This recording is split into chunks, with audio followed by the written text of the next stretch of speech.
Today we're talking about Edgar Allan Poe, who's one of my favorites, and he also is the author of both of the stories that you were given, The Cask of Amontillado and The Raven.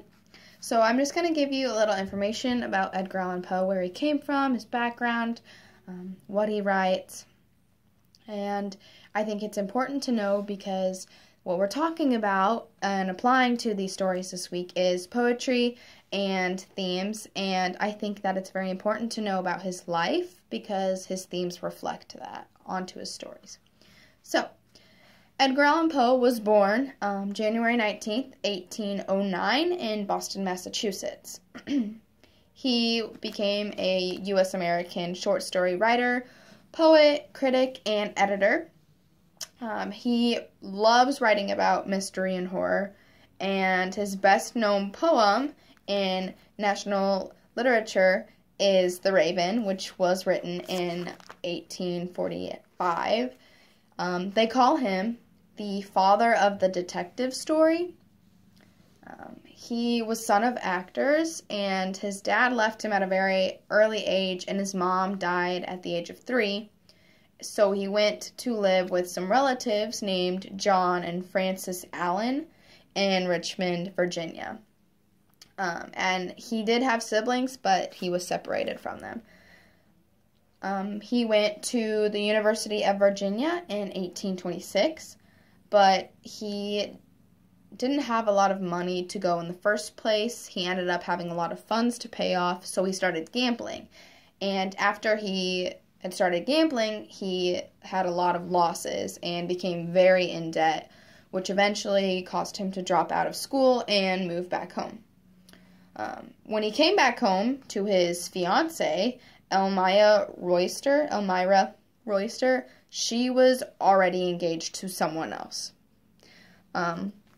This left him heartbroken and frustrated, so he left the Allen's house, John and Frances Allen, and this really does reflect onto his stories because of his heartbrokenness and his depression and his frustration. All just shows throughout all of his work.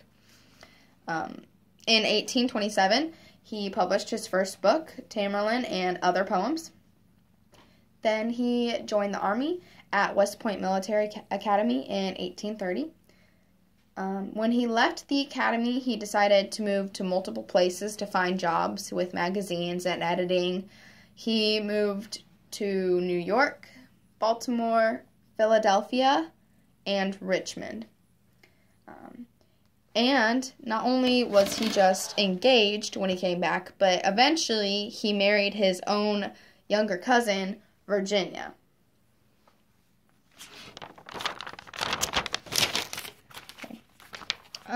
He got his first job at the magazine of Southern Literature Messenger, and his most common themes are death and loss. I'm not sure if they showed up in the magazine, probably not, but for most of his stories it's death and loss, and we'll talk about those with the video tomorrow when we talk about universal themes and regular themes within the two stories that you were given. And we're also going to look at poetry for The Raven because it's a narrative poem. Keep that in mind. He speaks about a woman named Lenore in multiple works, but you'll mostly recognize her in The Raven, and he loved her, and I think that she just was lost to him, so he does spend a lot of his time writing about her. After his wife Virginia died, he struggled in 1847, and he just mysteriously disappeared. He just left, and many people thought he was going to a new job. Well, they found him unconscious in Baltimore on October 3rd of 1847, and then someone took him to the hospital. Once he died,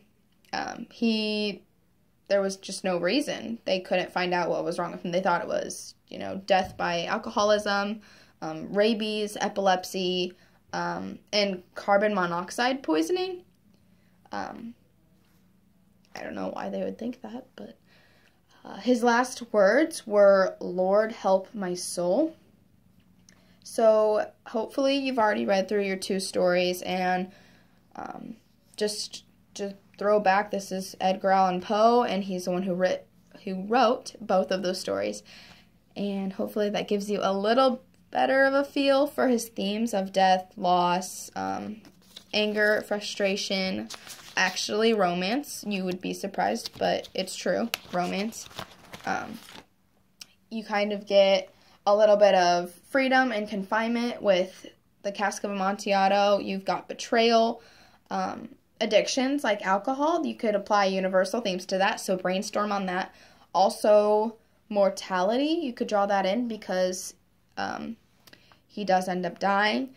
Maybe a little bit of foolishness. And then for the Raven, you could do madness, love, supernatural, man versus natural world, so natural deaths and things like that. Again, you see the death and the loss from Edgar Allan Poe's life to his stories. So hopefully you get a little more of Edgar Allan Poe, and I hope you like him as much as I do because he is my favorite. Thank you.